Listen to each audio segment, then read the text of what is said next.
família vascaína, Eduardo Maiolo, canal Vascaíno Norte e Sul, falando aqui da cidade de Paracambi, no Rio de Janeiro, trazendo mais um vídeo para o canal, mais um vídeo aí dessa terça-feira, né? Mais um vídeo não, né? Primeiro vídeo dessa terça-feira, porque hoje tem Vasco, hoje tem estreia do Vasco da Gama pela Copa Sul-Americana contra o Barracas Central lá da Argentina, o Vasco que já está lá na Argentina, acho que em Buenos Aires, né? Deve ser na capital. Vai jogar lá no estádio do Banfield às 19 horas contra o Barracas Central. A gente vai falar do Vasco na estreia da Sul-Americana. A gente vai falar de tabela do Campeonato Brasileiro, que eu esqueci de trazer a tabela aqui.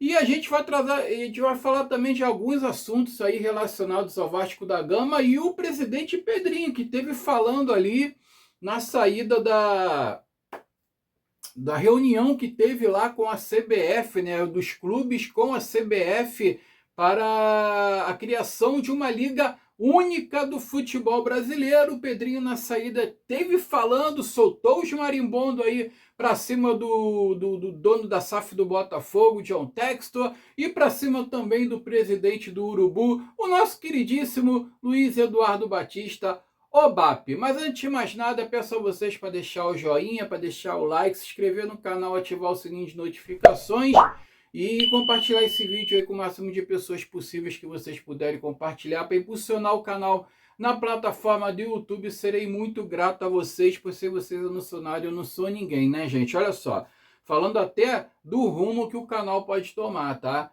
Eu estou na iminência de arrumar um trabalho, eu tenho que arrumar um trabalho, eu tenho que arrumar um emprego, porque o negócio está complicado. Eu vou receber um dinheiro esse mês agora, por causa do meu PIS, tá? Que eu tenho que receber esse mês. Ainda bem que se eu não estava lascado. Acabou meu auxílio, o canal não está dando, não está emplacando por enquanto, né? Eu vou ter que arrumar um emprego, isso daí vai afetar aí, né, os rumos aí do canal.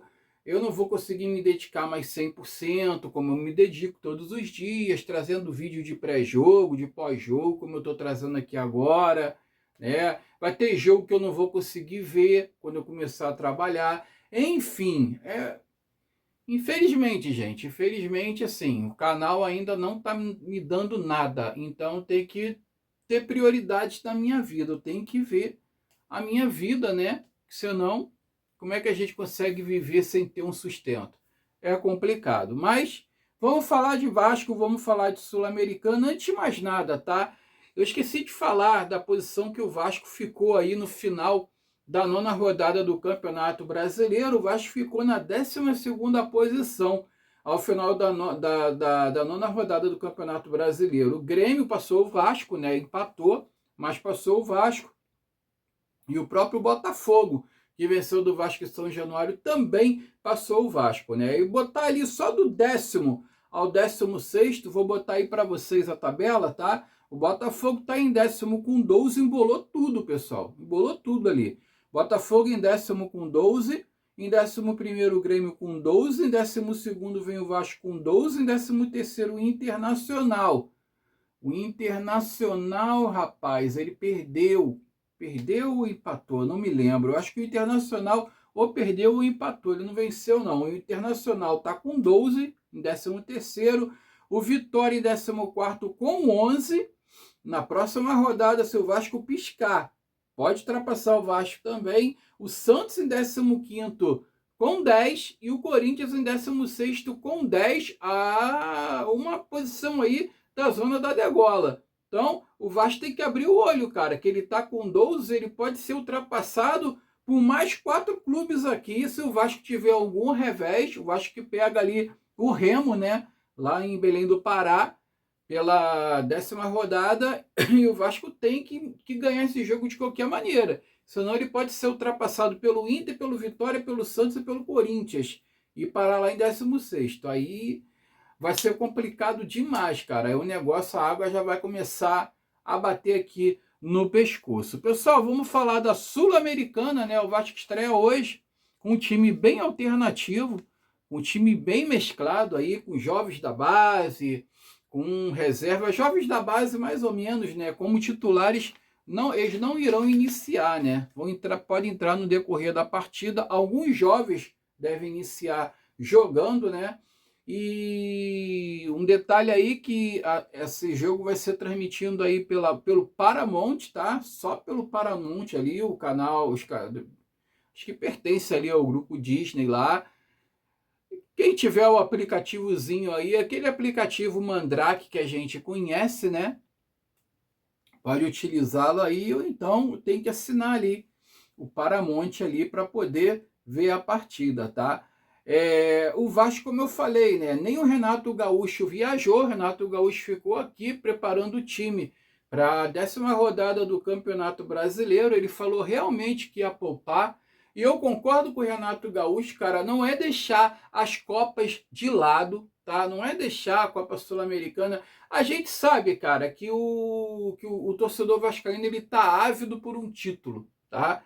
E além de um título, eu já vou até antecipar essa situação aqui, além do título, né, é a premiação que a Copa Sul-Americana dá um dinheiro muito bom e essa premiação aumentou, tá?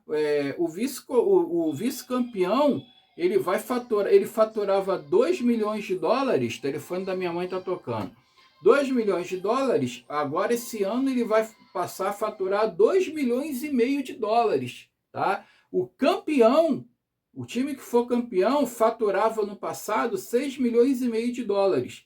Esse ano vai faturar 10 milhões de dólares. O campeão vai faturar 10 milhões de dólares. O total de premiação da Sul-Americana pode chegar a 84 milhões e 675 mil dólares. Quer dizer, é uma grana consistente aí que, porra, que vai dar um respiro aí nos cofres. Se o Vasco conquistar a Sul-Americana, caraca, vai ser um dinheiro caído do céu. A gente sabe disso. Só que o Campeonato Brasileiro, o problema dele é que ele rebaixa, né? E o Vasco ele não tem elenco para disputar 2, 3 competições, cara. A gente tem que cair na realidade. O Vasco não tem elenco para disputar 2, 3 competições. Então o Vasco no primeiro momento ele tem que dar uma maior atenção no Campeonato Brasileiro, porque o Vasco está numa situação desconfortável ali, depois dessa derrota do Botafogo, principalmente, né? Então, assim, a gente começa aí a Sul-Americana em meia bomba, vai vendo aí que se o time vai passando, e lá na frente ali, conforme for, o Vasco ali se dedique mais à competição, se ainda estiver nela, né? Se conseguir passar da fase de grupos, uma vez lembrando que o primeiro passa direto para as oitavas de final e o segundo colocado de cada chave vai disputar um play-off com os terceiros colocados que forem eliminados da Libertadores, né? Então aí o negócio fica mais complicado, né? Mas a chave do Vasco, assim, é o Olímpia ali do Paraguai, que que tem mais tradição, né? Vamos dizer assim, em Copas, né? E vamos ver, cara, vamos ver como é que vai ser a estreia do Vasco hoje. Eu acho que no primeiro momento o planejamento ele tá certo, tá? O Vasco tem que se dedicar aí ao Campeonato Brasileiro, deixar por enquanto a Sul-Americana em segundo plano e depois a gente vê como é que faz. Olha, o Vasco deve vir com a seguinte escalação, né? O time mesclado vai estar no comando aí do Marcelo Salles e também do Bruno Lazzaroni que rejeitou o convite do Corinthians, já antecipo já esse assunto também. Bruno Lazzaroni rejeitou o convite do Corinthians. Fernando Diniz acertou com o Corinthians, assinou com o Corinthians até o final da temporada aí, vai ser técnico do Corinthians, e fez aí um convite para o Bruno Lazzaroni. E o Bruno Lazzaroni rejeitou o convite, falou que vê aí o Vasco da Gama numa crescente, sabe aí que o Vasco vai crescer aí futuramente, tá num período aí de, como é que se diz, cara, a palavra mesmo, num período de reestruturação, tá vendo que o Vasco vai crescer aí futuramente durante os anos aí, e ele pretende ficar no Vasco. Ele é muito agradecido ao Pedrinho e ao Felipe também, por isso que ele preferiu ficar no Vasco da Gama. Diferente aí do Lucas Wegner, né, que é o analista de desempenho que aceitou o convite lá do Fernando Diniz. estava no Vasco aí desde 2017 e agora vai para o Corinthians, vai trabalhar lá com Fernando Diniz no Corinthians. Seja feliz, boa sorte para ir para o Lucas Wegner, que ele faça lá um bom trabalho lá no Corinthians e viva a vida dele, e o Vasco vai viver a dele aqui também. Então vamos falar da escalação de hoje, né? O Vasco deve vir aí com Daniel Fusato no gol, Puma Rodrigues na lateral direita, Cuesta vai fazer a zaga junto com o Lucas Freitas, na lateral esquerda é o Riquelme Avelar, o meio deve ser o JP, Hugo Moura, Matheus França, aí que pega, cara, Matheus França, é isso aí. JP, Hugo Moura e Matheus França, o ataque Adson, Omarinho Nenestrosa, Nuno Moreira e Spinelli, tá? E esse deve ser aí o time do Vasco que deve entrar em campo hoje contra o Barracas Central. O Barracas Central aí, que tem um técnico, deixa eu ver aqui, que Rubem Insua, tá? O Rubem Insua, cara, ele foi o técnico do Barcelona de Guayaquil, quando o Vasco foi campeão da Libertadores em 1998. Era o primeiro projeto dele como técnico na época. Ele era o técnico daquele clube, daquele time do Barcelona de Guayaquil, lá do Equador. O Vasco foi campeão da Libertadores, a nossa Libertadores de 98. Foi em cima deles. E aí o técnico Rubens Insua era o técnico daquela época, hoje técnico do Barracas Central, lá da Argentina, tá? O Barracas Central parece que tem aí um... Como é que eu vou dizer para vocês, né? Tipo de um conchavo aí com o presidente da Federação Argentina, tem uma aproximação muito grande com o presidente da Federação Argentina, enfim, né? Olha, o Barracas deve vir com o Ninho no gol, como é que é? Ô, Jesus, minha letra é sinistra, cara. É isso aí. Capraro, Ninho no gol, Capraro, Hack, Damian Martínez, Rodrigo Insua. Esse Rodrigo Insua aí, eu acho que é filho do Rubem Insua, é filho do técnico, tá?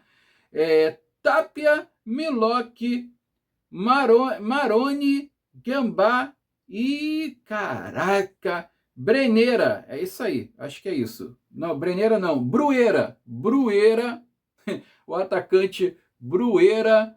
E tem também o destaque do clube lá, que é o Tomás Porra. Cara, camisa 8 lá do Barracas Central, pelo menos não está aqui no time titular, né? O Tomás Porra, de repente, pode entrar aí no segundo tempo da partida, quem sabe, né? Vou te contar uma coisa. Vou botar aqui a foto do Porra, aqui, ó. Tomás Porra. De repente entra aí no segundo tempo da partida de hoje. Imagino aí o narrador lá do Paramount narrando e falando o nome desse cara. Vai ser muito engraçado, cara. Vai ser cômico. Pessoal, vamos aguardar. Daqui a pouco tem Vasco às 19 horas. Copa Sul-Americana. Estreia do Vasco aí na Sul-Americana. Como eu estava dizendo, né? Eu ia falar mais alguma coisa, cara, sobre a Sul-Americana. Lembrei, cara, olha só. Falando dos colombianos do Vasco, tá? Rapidinho aqui. Eu não botei na pauta aqui não, mas teve aquela declaração do Renato Gaúcho de que ele prefere jogador colombiano no time quando ele está adaptado ao futebol brasileiro e ao esquema tático do futebol brasileiro, porque ele falou que é diferente, cara, é diferente lá o futebol na Colômbia, é diferente a maneira que eles jogam. Isso aí foi levado até com uma certa crítica, né, cara? Isso aí repercutiu, inclusive lá na Colômbia, tá? De uma certa maneira ali meio esquisita, mas enfim. Agora eu percebo aqui que alguns jogadores, como o Rojas, por exemplo, talvez não ganhe chance com o Renato Gaúcho, né? Eu imagino que o Rojas é um caso ali que muita gente pediu ele no time titular, pede ele no time titular. Inclusive eu peço muito o Rojas no time titular, mas o Renato Gaúcho muitas vezes, né, se meu Deus do céu, mas tá faltando as palavras para mim. Muitas vezes o Renato não quis colocar o Rojas como titular, insistia sempre do Nuno Moreira. Ele deu oportunidade ao Rojas aí contra o Botafogo, fez até a jogada do gol do Vasco, né? Mas só a gente não viu aquilo que a gente esperava do Rojas, a gente não viu aquilo que a gente estava com a expectativa de ver o Rojas em campo, né? Então, assim, a gente percebe que esse discurso do Renato Gaúcho sobre o jogador colombiano reflete nisso daí, tá? Muitos jogadores que não ganham chance. Agora, o Marino Inestrosa, né, cara, ele entra todo jogo, né, cara? Todo segundo tempo ele tem entrado. Também não é assim que funciona, né? Literalmente, né? Vamos lá, vamos ver o que vai acontecer para frente. Pessoal, olha só.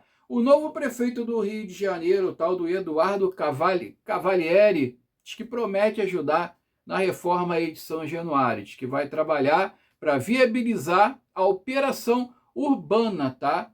E ele ainda propôs aí a possibilidade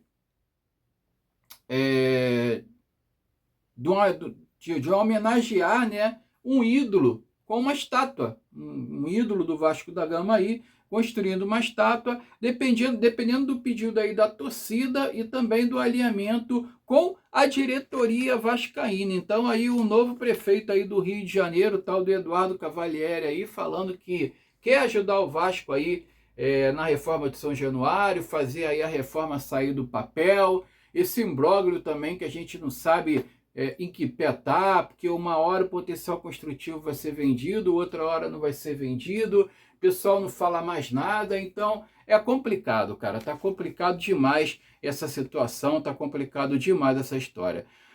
Agora, para finalizar, vamos falar do Pedrinho aqui, cara. Pedrinho estava lá na convenção, né, junto com a CBF, para ali a discussão ali, para que se tenha uma liga única, né, uma liga única de todos os clubes aí, para poder fazer um campeonato que os clubes sejam os protagonistas, né, não a CBF. Apesar da CBF estar ali por trás de tudo, apesar da CBF ter conduzido a reunião de ontem, né? E na saída, o Pedrinho deu algumas declarações, assim como a Leila Pereira, né? A Leila Pereira andou falando também do presidente do Urubu, dizendo que ela preza ali pelo futebol na sua totalidade. Ih, rapá! No seu. Meu Deus, hoje tá brabo, hein, gente? Hoje o cérebro tá pancando aqui.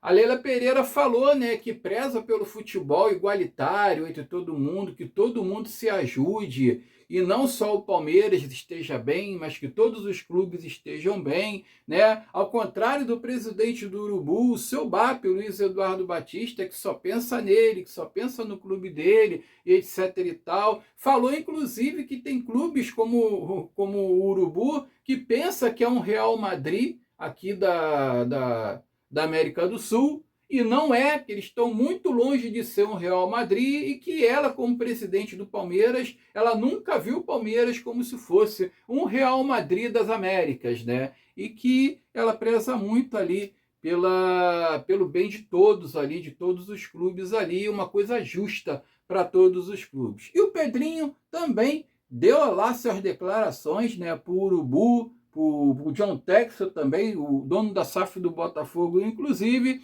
e eu vou colocar o vídeo, então, onde o Pedrinho fala da arrogância do presidente do Urubu no caso do empréstimo da Crefisa. Quem não lembra, gente, é o seguinte, quando o Vasco pediu aquele empréstimo da Crefisa de 80 milhões, o BAP, o Luiz Eduardo Batista, insinuou que o Vasco jogaria com o Palmeiras logo em seguida, e o Vasco toma de 3-0 do Palmeiras. E ele insinuou que aquilo ali tinha alguma coisa a ver com o empréstimo que a Crefisa estava cedendo ao Vasco. E o Pedrinho, ele fala nesse vídeo, inclusive, o seguinte: ele, cara, ele não falou diretamente, mas ele insinuou isso, que a Crefisa cedeu um empréstimo, que é uma empresa de empréstimos, né? Ela trabalha com empréstimos, que não é nada demais. E ele fala que ele pegou o empréstimo com a Crefisa, que é onde o Vasco vai pagar mais barato, vai ter menos juros, né? E quando o presidente do Urubu insinua que o Pedrinho pegou o empréstimo com a Crefisa, ele não ataca só a instituição, ele ataca o técnico da equipe, ele ataca o grupo de jogadores, porque ele falou, eu tinha que ser muito filha da mãe para chegar e falar para o meu técnico ser filha da mãe como eu, né, para mandar os jogadores entregar o jogo de propósito para o Palmeiras, para perder o jogo de propósito para o Palmeiras por causa de um empréstimo que a Crefisa cedeu para mim. Aí ele falou que ele não vai tolerar esse tipo de coisa, ele não vai tolerar mais esse tipo de comentário vindo do presidente do Urubu, o seu BAP, Luiz Eduardo Batista, o arrogante, o prepotente, o que se acha dono da porra toda. E a queda dele vai ser iminente, cara. Vocês podem esperar esse ano, a gente já tá vendo, a gente já tá começando já a queda desse clube aí. Não vai demorar muito para acontecer. Fica aí com o que o Pedrinho está falando aí do presidente do Urubu, Luiz Eduardo Batista. Daqui a pouco eu volto. Que não é, obviamente, organizado pela CBF. Eu acredito que os clubes ainda não têm capacidade para os próprios gerirem uma liga, por diversos aspectos. A competição, para mim, ela é extremamente desportiva. E aí, antes de concluir o meu raciocínio, a minha solidariedade ao presidente do Botafogo. Porque uma coisa é a rivalidade do campo e outra coisa é um problema institucional.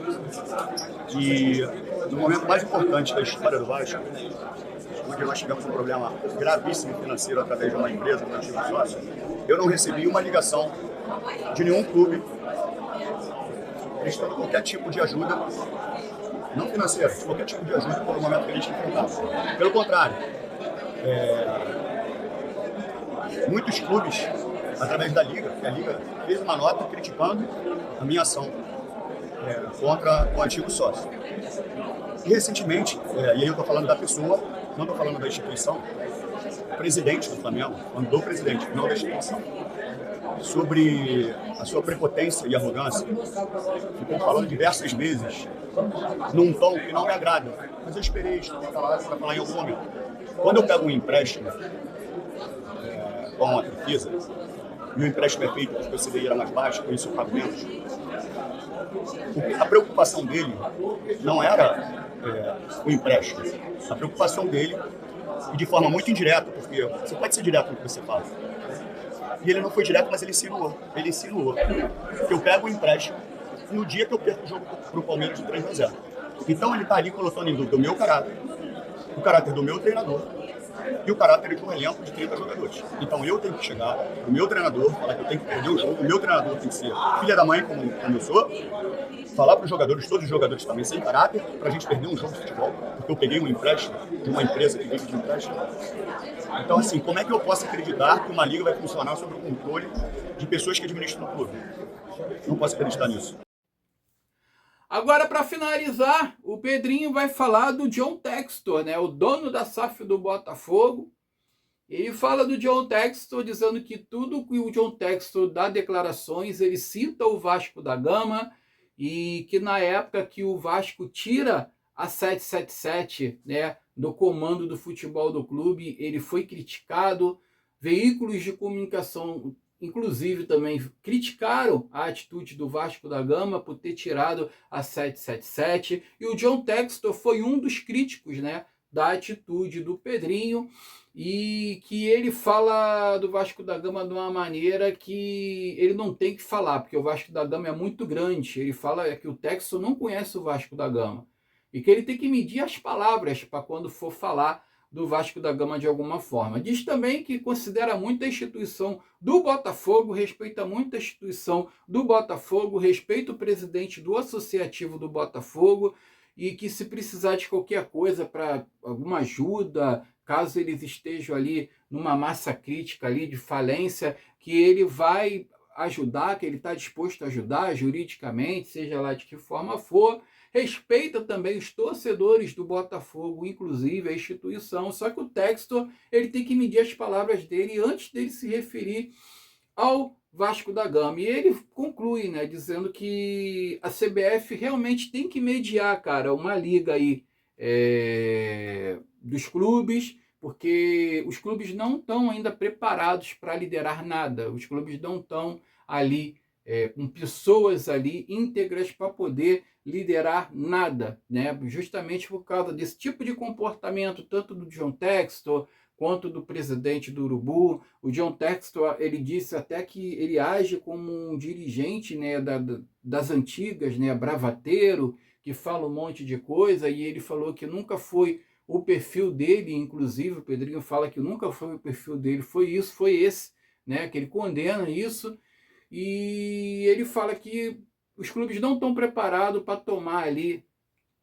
a frente de nenhuma liga, tá? Que a CBF tem que conduzir, e ele fala inclusive que quando ele teve lá com problemas, quando ele teve lá na fase difícil, né, da transição, da saída da 777, para reestruturar o clube, para entrar numa recuperação judicial, ninguém foi ajudar, ninguém deu um telefonema, ninguém ofereceu ajuda, ninguém ofereceu nada. E agora está todo mundo querendo se meter na vida do Vasco, quem vai ser o investidor do Vasco, quem que o Vasco pega empréstimo, com quem o Vasco pega empréstimo ou deixa de pegar. E ele perguntou quem é o Flamengo para querer se meter na vida do Vasco da Gama. Por acaso o presidente do Flamengo é dono da CBF, presidente da CBF? Não é. Então, o que ele tem a ver com isso? Com quem que o empréstimo, com quem que o Vasco pega empréstimo?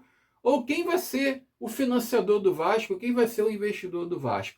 Então, para finalizar, eu vou deixar o Pedrinho falando isso daí, esse último vídeo. Desejo a vocês aí uma terça-feira abençoada, um resto de terça-feira, daqui a pouco tem Vasco, vamos torcer. Mais tarde eu volto no pós-jogo, pro bem ou pro mal. Fique com Deus, saudações vascaínas, eu fui. A situação do Botafogo, ele desrespeita o Vasco da Gama. E já não é a primeira vez. Então, ele tem que respeitar e muito o Vasco da Gama. Ele não sabe o que é o Vasco da Gama para ele brincar com certas frases. Eu tenho muito respeito ao Botafogo, a todos os outros clubes, e principalmente aos torcedores do Botafogo, que são crianças, adultos, idosos. Por isso, a minha solidariedade à instituição e ao João Paulo. Eu não sei o que vai acontecer com o Botafogo e não me interessa. Me interessa se João Paulo precisar de ajuda, se o Botafogo cair numa massa falida, se tiver qualquer dificuldade, eu coloco à disposição para contribuir com o que eu puder. O jurídico, a forma que eu puder ajudar. E o posicionamento dele é um posicionamento de bravata, de gestores que muito tempo fizeram parte do futebol, com frases para causar um impacto, para agradar e fazer um carinho no torcedor, que não faz parte da minha gestão nem do meu caráter. Então que fique muito claro que o Textor tem que respeitar e muito o Vasco da Gama. Ele não vai brincar mais com o nome do Vasco da Gama da forma que ele está brincando. E por isso que eu acredito numa liga organizada por um órgão que é a CBF. Ponto. Porque a gente não tem um companheirismo entre os clubes. Isso é verdade, não tem. Porque no momento que eu mais precisei, ninguém me ajudou. Aí quando eu começo a me reestruturar, as pessoas querem saber quem é o presidente do Flamengo para saber com que eu pego o empréstimo, quem vai ser o meu investidor. Quem é ele? Ele não é o presidente da CBF. Por que ele quer se meter nisso? Mas essa arrogância e prepotência que ele tem passa de todos os limites para a gente ter uma liga organizada pelos clubes. Por isso que o que a CBF fez hoje foi sensacional. Tem muitos aspectos, muitos tópicos que têm que ser debatidos, né, que têm que ser devolvidos para a CBF para a gente construir melhor isso. Mas a ideia foi sensacional, que foi até uma avaliação das próprias gestões anteriores da CBF. Né, de entender o que a gente precisa melhorar como futebol e o que a CBF precisa melhorar como gestão.